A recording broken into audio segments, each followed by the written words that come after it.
erratic.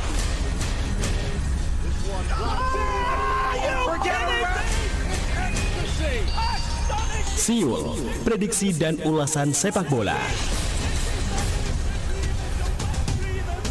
Orgasmic proportions.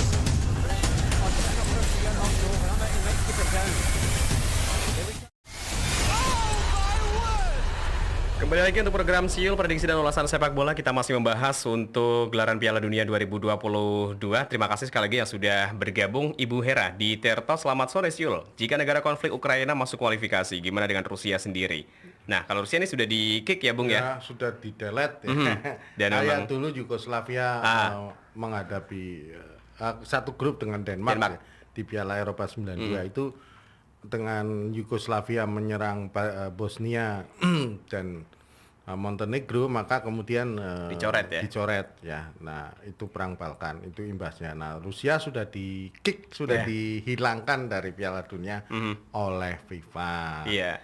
Dan kabarnya Rusia juga akan keluar dari UEFA, Bung Dirham. Ya, bisa saja seperti itu. Oke. Kalau memang tidak meyakinkan, bisa saja dia gabung ke AFC. Amerika atau ini ya. Ya. Oke. Itu bisa-bisa saja. Ya. Dan diperbolehkan ya? Ya, kadang politis itu sulit membuat kita banyak berpikir. Kita tahun 50 berapa itu pernah satu kali kita harus main. Padahal tinggal satu langkah aja kita lolos Piala Dunia. 58 apa 62 ya, saya lupa. Sudah pakai nama Indonesia atau sudah pakai Indonesia? Okay. Bung Karno pada waktu itu melarang kita menghadapi Israel karena Israel adalah pada waktu itu menyerang Mesir kalau nggak salah. Jadi kita memboikot Israel, tapi malah pada waktu itu malah mungkin FIFA belum kuat ya. Israelnya malah tetap lolos, kitanya malah dianggap manu. Harusnya mungkin kalau misalkan waktu itu jadi main sama Israel bisa jadi lolos ya. Harusnya kalau zaman sekarang mungkin kita yang lolos ya. Iya sih. Baik. Di playoff itu kalau nggak salah. Iya betul. Ada Aldo di Pesindon. Selamat sore Bung Dirham, Bung Ozi. Salam satu hobi. Menurut Bung Dirham dan Mas Ozi, hasil undian dari Piala Dunia 2022 ini gimana? Dan buat Italia ada apa gerangan? Dua agenda Piala Dunia belum bisa ikut berpartisipasi. Apa gara-gara tidak memanggil Super Mario?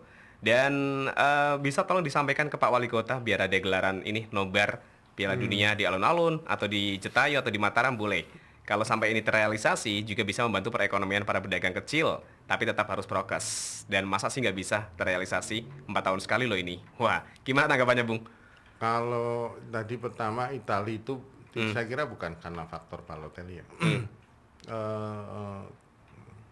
Terlambat mencoba pemain muda. Kalau saya lihat Immobile, NC-nya sudah harusnya out, tapi masih dipertahankan. Kemudian pemain, kita pernah ulas tuh kemarin ya, tentang kenapa Italia, ya karena ketidakberuntungan, kemudian faktor-faktor ya sangat apa ya, Italia itu kadang kita merasa wah Italia ini bukan apa-apa nih. Kemarin seperti tahun 2006 Italia itu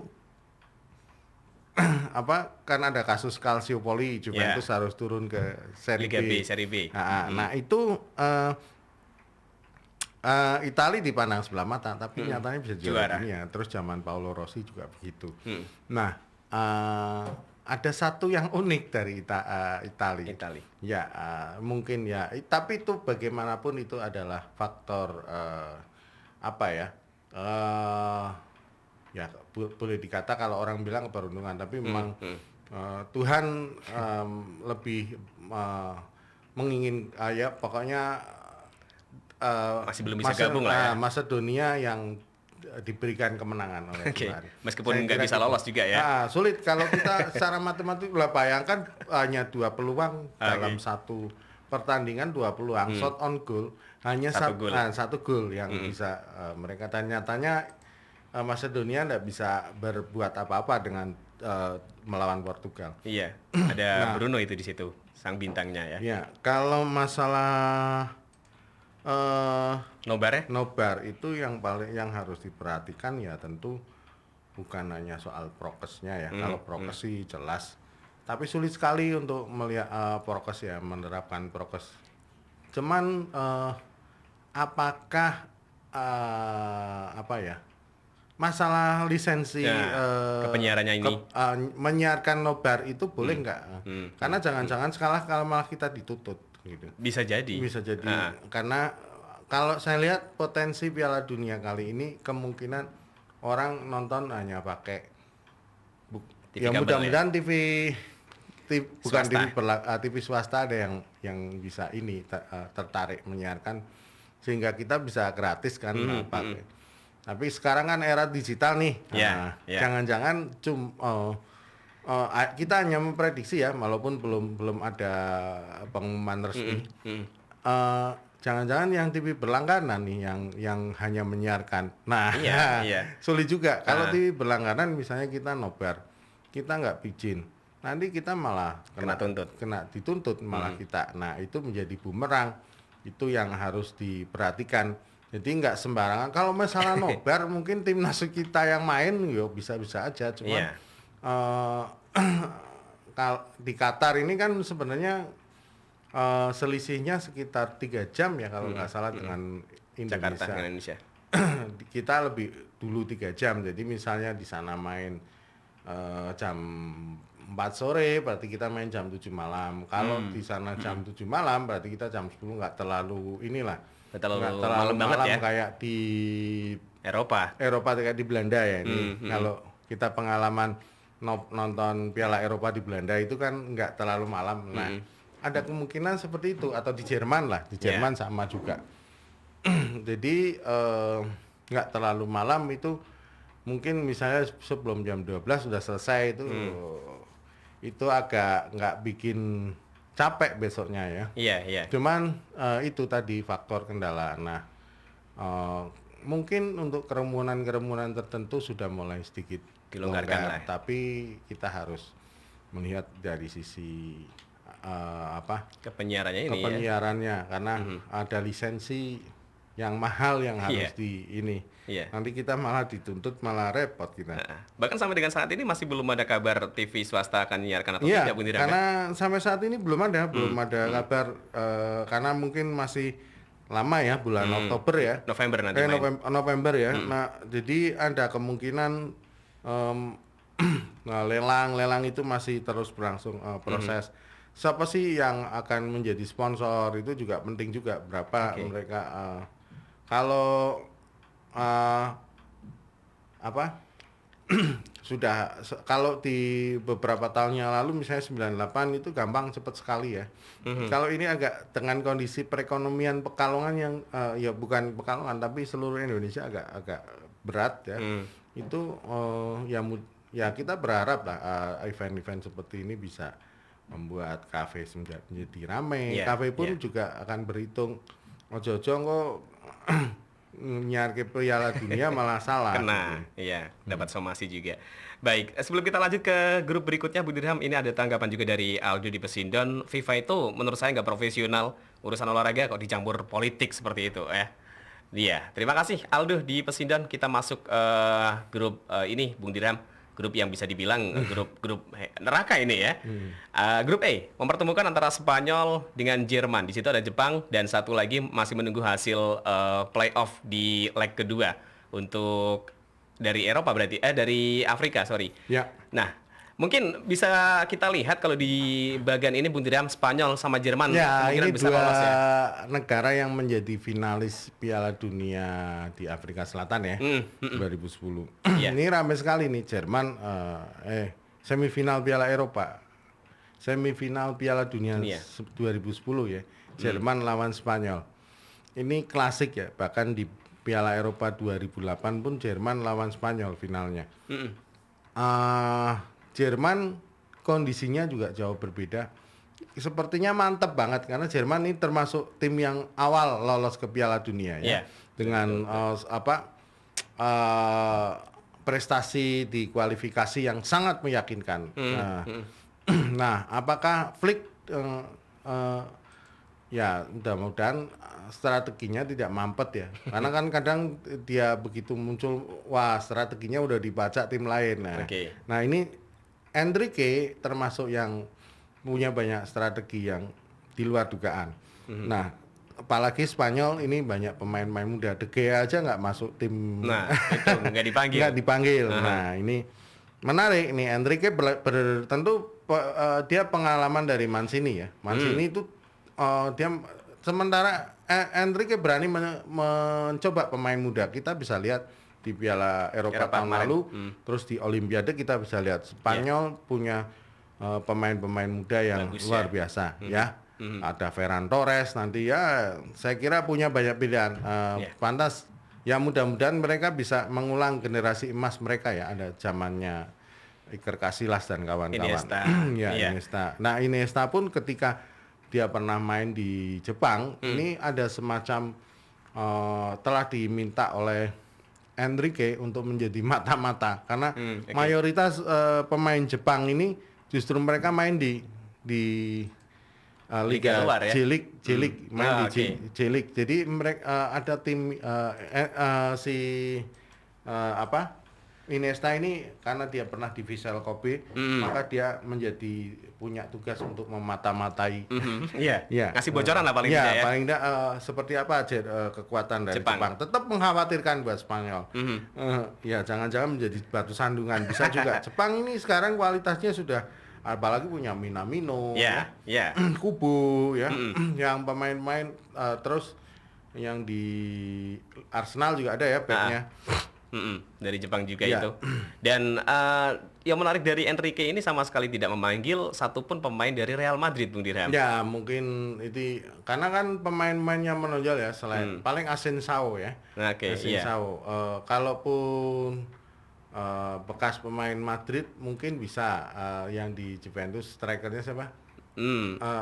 Yang mantan Morata. Nah, itu mungkin dipanggil, tapi Morata kalau saya lihat sekarang mungkin akan lebih ke Ferran Torres ya. Ferran Torres. Secara usia juga lebih muda Ferran Torres. Ya, memang Madrid kalau dilihat pemainnya lebih banyak pemain asing. Yang menonjol, sehingga mungkin saja dia Enrique nggak tertarik. Lebih dominan Barcelona ini di Spanyol. Barcelona, Atletico Bilbao ya. Atletico Madrid ya. Ya, tapi kalau bisa dibilang Spanyol Jerman ini menjadi ini ya, final dini Bung Diram ya di Qatar ini ya, di grup neraka lah saya katakan begitu. Kita masuk ke grup F. Ada Belgia, Kanada, Maroko dan Kroasia. Mana ini kira-kira Bung Diram yang bisa lolos dengan mudah? Ya, kalau dilihat dari ini Belgia sama Kroasia jelas punya kualitas ya. Kanada sama Maroko masih di bawah lah kualitasnya kalau saya. Maroko di atas Kanada mungkin ya. Tapi Kanada belum pernah secara internasional dia belum pernah bisa misalnya matchday melawan tim-tim kuat Eropa ini jarang sekali. Nanti kalau saya lihat Belgia sama Kroasia masih diunggulkan. Iya. Mengingat juga peringkat di FIFA ini menjadi Belgia masih di posisi pertama, Bung Dirham ya. Kemungkinan juga akan lebih mudah. Kemudian grup C. Nah, ini Brazil, Bung Dirham. Ada Serbia, ada Swiss dan juga Kamerun. Kayaknya gampang juga nih grup G. Grup G untuk Brazil. Kalau di atas kertas begitu ya. Brazil sepertinya di atas angin ya. Karena prestasi mereka luar biasa di penyisian Piala Eropa kualifikasi. Tapi saya mudah-mudahan nggak salah ya. Kadang kita bisa lihat bagaimana Brazil sepertinya tapi memang akhirnya juara sih di Olimpiade ya. Tidak begitu meyakinkan. Terus kadang ketika mereka sudah pada luar biasanya ini sering bisa tidak sulit dikalahkan, kemudian sering menang, tapi di dalam satu partai ketika menghadapi Argentina di Copa America itu Brasil kecolongan sekali dan sepertinya buntu menghadapi Argentina. Itu saya khawatir begitu. Jadi nanti justru di gelaran utamanya seperti penyisian di grup G ini, apalagi ada Serbia, Switzerland, Kamerun. Yang juga secara kualitas tiga negara ini saya pikir Kamerun juga bisa menjadi musuh bahaya ya. Kita kemarin bisa lihat permainan Kamerun di Piala Eropa itu Piala Afrika. Tidak begitu beruntung ya. Hanya akhirnya di semifinal itu kalah dengan Senegal apa Mesir ya? Senegal. Senegal kalah dengan Senegal. Nah itu kita bisa lihat Afrika itu adalah tim yang bertenaga besar. Nah, pasti secara fisik ya, fisik kita bisa melihat besar, kuat ya. Iya. Walaupun mungkin secara tactical itu belum tentu mereka Menyamai, bisa ya. menyamai klub-klub Eropa atau tim Eropa maupun Amerika Latin seperti Brasil. Tapi bisa menjadi satu batu sandungan. Kita bisa lihat Nigeria bisa kalah kok bisa mengalahkan Brasil, bisa mengalahkan Argentina di Olimpiade Amerika ya, Atlanta tahun 92. Itu menjadi satu bukti bahwa Afrika bisa menjadi kuda Sandungan, hitam ya. yang bisa menjungkalkan tim-tim besar. Ya, saya kira Brasil mudah-mudahan prediksi saya nggak salah. Jadi tetap Brasil ini tetap menjadi favorit ya untuk bisa meraih gelarnya yang ke-6. Ada kemungkinan seperti itu ya. Baik, kemudian masuk ke grup terakhir Bung Diram, grup H. Ini juga cukup menarik karena di situ ada beberapa tim yang kuat, ada Portugal, Ghana, Uruguay dan Korea Selatan. Korea Selatan. Oke. Dan ini menjadi ajang Piala Dunia terakhir bagi Ronaldo juga Bung Diram ya untuk Portugal. Kalau saya lihat partai kemarin Ronaldo sepertinya udah habis ya. Pantas itu Joao Felix bisa menggantikan dia ya. Joao Felix ya, paling enggak ada Portugal banyak pilihan lah kalau saya lihat. Karena di Piala Dunia 2006 bisa mengejutkan banyak orang, banyak pihak ya. Pengamat sepak bola juga kaget penampilan Ghana. Hanya saja kurang beruntung ya. Nah itu kebetulan ini ketemu lagi nih dengan Uruguay. Ini akan menarik. Ada Suarez. Kalau Uruguay sebenarnya kualitasnya banyak pemain-pemain tua ya. Tapi ada pemain-pemain muda juga yang mulai disusupkan untuk menggantikan bintang-bintangnya ya. Bintang-bintang itu. Nah Korea saya lihat penuh dengan kecepatan ya. Sang Heung-min itu sangat luar biasa sekali dia memimpin Korea dan dia menjadi satu panutan ya karena dia Korea ini kan